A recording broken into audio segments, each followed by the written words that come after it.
안녕하십니까? 오늘 지방직 7급 시험 쳤습니다. 오늘 시험으로 이제 24년 일정은 다 끝났죠.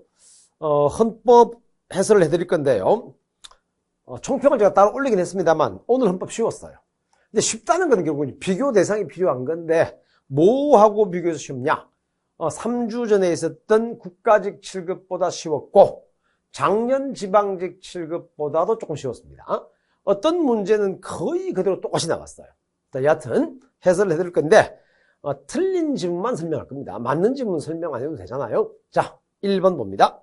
2번 행정각부장 장관이죠. 소관 사무에 관하여 법률의 위임이나 직권으로 불용 발할 수 있고요.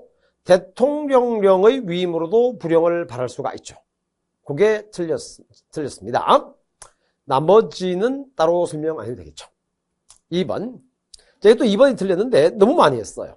계엄 선포했을 때 지체 없이 국회에 통과하고 국회가 제적 과반수의 찬성으로 해제를 요구하면 해제를 하여야 하죠.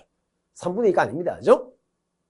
3번 역시 2번이 틀렸는데 지자체에 대한 국정감사는 특별시, 광역시, 도의 사무만 되는 건 맞아요. 시군구는 안 됩니다. 자, 그런데 두 가지라고 그랬죠. 국가위임 사무와 국가가 보조금을 지급하는 사무. 이것도 내가 기출 문제에서 여러 번 강조했던 겁니다. 4번 1. 정당의 성격은 법인기금 사단 맞고요. 그래서 이제 기본권 주체가 될 수는 있지만 공권력 행사의 주체는 될 수가 없습니다. 그래서 이제 정당은 권한쟁의 못하잖아요. 5번에 1번. 이것도 출제됐던 거죠. 권한쟁의 심판 중 국회의원이 사망하면 권한쟁의는 절차가 종료됩니다. 수개되지 않아요. 6번 재산권. 이것도 너무 쉬워요. 3번 보시면 공공필요에 따른 재산권의 수용에서 수용의 주체는 국가기관이 아니어도 되죠. 민간기업이 더 많이 한다고 그랬잖아요. 사실은 거의 대부분 민간기업이 하죠. 그러니까 공공필요가 있냐 없냐, 보상이 있냐 없냐, 이게 중요하지 민간사업자도 얼마든지 할 수 있습니다. 7번 평등권. 1. 법정형의 종류와 범위를 정함에 있어 고려해야 될 사항이 많지요. 가장 중요한 것은 당해 범죄의 보호법익과 죄질인 건 맞는데 보호법익이 다르다. 이 말은 이제 예를 들어서 살인죄의 보호법익은 생명이고 절도죄의 보호법익은 재산이죠. 근데 보호법이 다르면 법정형이 다를 수 있지요. 근데 보호법익이 같아도 죄질이 다르면 법정형의 내용이 달라질 수가 있습니다. 예컨대 재산에 관한 죄도 절도죄와 사기죄는 보호법익은 같잖아요. 그렇지만 법정형은 다를 수 있죠. 8번 사생활의 비밀. 자, 이거는 이제 2번이 조금은 애매할 수가 있는데 1, 3, 4가 명확해요. 그래서 이제 2번을 보시면 특정인의 사생활을 조사하는 일을 업으로 하는 행위를 금지. 보통 탐정이라고 하죠. 이거는 자, 이 사람이 업으로 하려고 하니까 뭐가 문제가 되는 거예요? 직업의 자유가 제한되지 사생활의 자유와는 관계가 없습니다. 제한되지 않아요. 물론 합헌이었고요. 9번 1번 너무 쉽죠? 중앙선관위 경계지점 100m 이내의 집회금지는 조문 자체가 존재하지 않습니다. 뭐 길게 볼 것도 없어요. 답이 너무 쉽게 나오잖아요. 10번 자, 또 국적에 관한 문제인데 4번이 출제가 된 지문이에요. 이영순 씨 사건이죠. 조선인을 부친으로 하여 출생한 자는 북한법에 따라 북한 국적을 취득하여 중국 주재 북한 대사관으로부터 해외 국민증을 발급받아도 중국 국적을 하는 건 아니잖아요. 그러면 당연히 대한민국 국적을 가집니다. 국적 회복 절차를 별도로 거칠 필요가 없어요. 다 출제되는 겁니다. 다. 11번도 3번 보세요. 얼마나 많이 나왔어요. 기본권 제한에 관한 법률 유보는 법률에 근거한 규율이면 되죠. 반드시 그 형식이 법률일 필요는 없고 법률에 근거가 있다면 이제 하위법규, 대통령령, 총령 등에 의해서도 얼마든지 기본권 제한이 가능합니다. 12번 인사청문. 자, 1번 대법원장, 헌재소장, 국무총리, 감사원장, 대법관은 국회 동의를 받으니까 인사청문 특위가 맞죠. 근데 국무위원은 국회 동의를 안 받잖아요. 그러니까 상임위의 인사청문이죠. 3번. 3, 4는 같은 내용인데, 자, 국무총리 등에 대해서 국회 동의를 얻어 대통령이 명하는 거 맞지요? 이때 인사청문에서 부동의. 자, 인사청문에서 부적격이라는 뜻이잖아요. 부적격이 나도 국회 동의는 얼마든지 따로 할 수가 있고요. 국회는 이제 제적 과반수의 출석과 출석 과반수의 찬성이 있으면 되니까. 그래서 임명 동의안이 부결되지 않습니다. 그리고 이제 4번은 인사청문은 대통령을 구속하지 못한다 그랬죠. 역대 모든 대통령이 인사청문에서 부적격된 사람을 인정한 사례가 많습니다. 13번 국회. 4번은 또 많이 했던 거잖아요.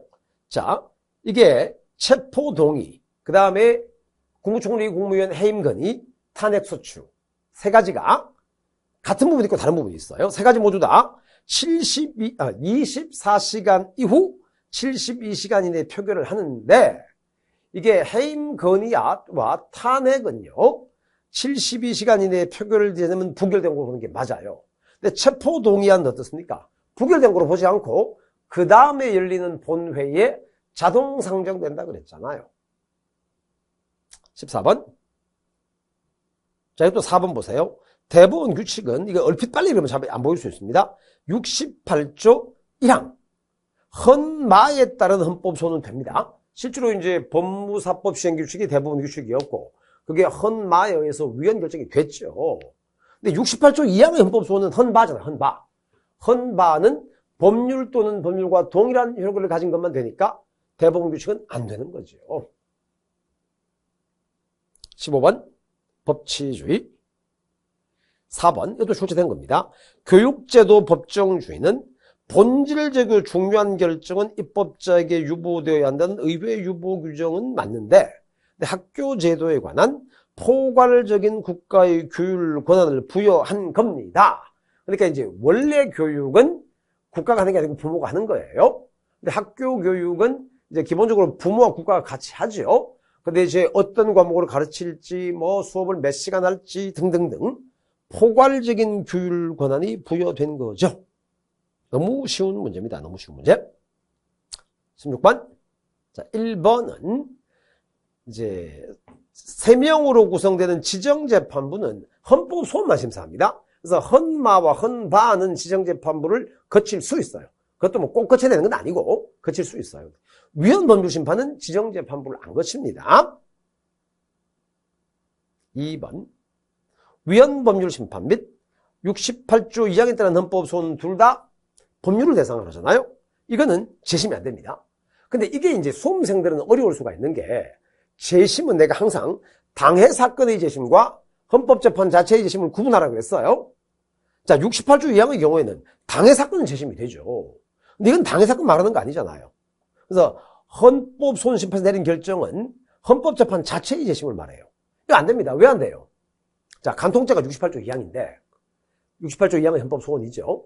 간통죄를 위헌 결정을 했어요. 그러면 그 재판이 잘못됐다 칩시다. 그럼 재심에서 위헌된 걸 다시 합헌으로 바꿀 수 있겠어요? 그럼 그 사이 간통한 놈들은 어떻게 돼? 안 되잖아요. 그러니까 이건 재심이 안 되는 겁니다.